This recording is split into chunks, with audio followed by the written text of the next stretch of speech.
how different a president would you be? Because our women presidents had really a bad time.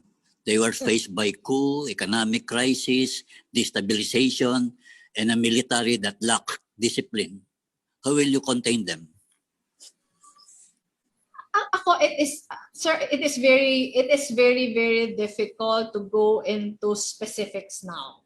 How different a president will you be, ma'am? To the two other women presidents? Or to, how to different a president will you be, Madam Vice President? Compared to all the other presidents, sir, or just to the two women presidents? How different a president would you be, ma'am? I don't think Tony's hearing the clarification. Maybe VP Lenny, you can answer it in the context of all the other presidents and in particular of the two prior female presidents. Yeah. Yes. Tony is having a bad connection. Oh, okay. Okay, I'm sorry about that, sir. You know, this is a very extraordinary time in our history. Unang-una, we're in the middle of the pandemic.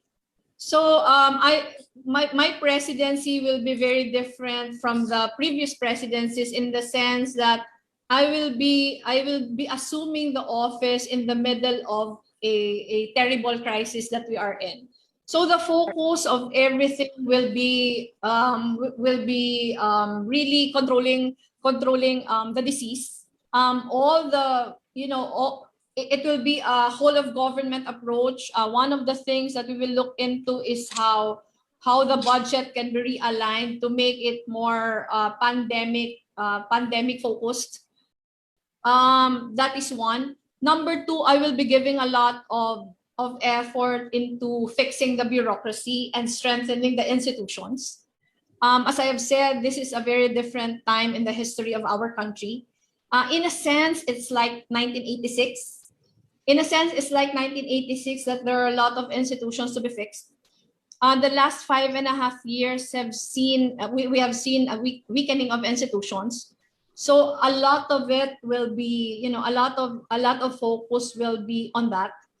A lot of focus will be on governance. A lot of focus will be on fixing the kind of politics that we have. I see a fixing of the, you know, strengthening of our electoral laws. I will be doing a lot of effort into making sure that all the systems that will make corruption very difficult will be at hand. A lot of focus will be poured into making sure that the whatever little budget, whatever little money we have, will be judiciously and prudently used for, you know, for what we need now. As far as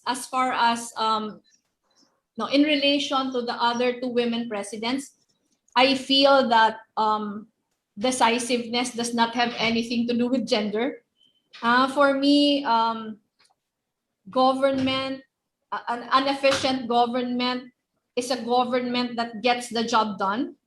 And that is exactly what we have shown at the OVP. What we are set to do.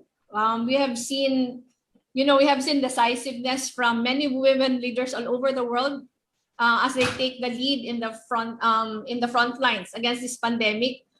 We see very effective women leaders in New Zealand.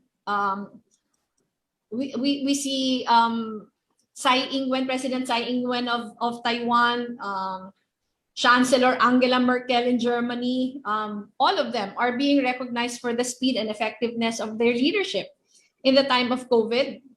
They are rising to the occasion, finding ways around obstacles, and quickly adapting to the crisis. They are finding ways to implement policies and communicate vital information about the virus. Their collaborative, empathetic leadership has brought them through the entire pandemic. And you know, I think this also bears pointing out, because it is easy to equate being a strong and decisive leader with brashness and aggression, with a loud, domineering style of leadership. But for me, that kind of leadership more often than not disempowers and frightens others into silence. This should not be the case. Being a strong and decisive leader means nurturing and empowering others to become the best version of themselves. It means channeling strength without bluster in a manner that is firm yet dignified, and compassionate, empathetic, and thrives quietly yet decisively amidst adversity. I think we were able to showcase that the 5.5 years that I was vice president.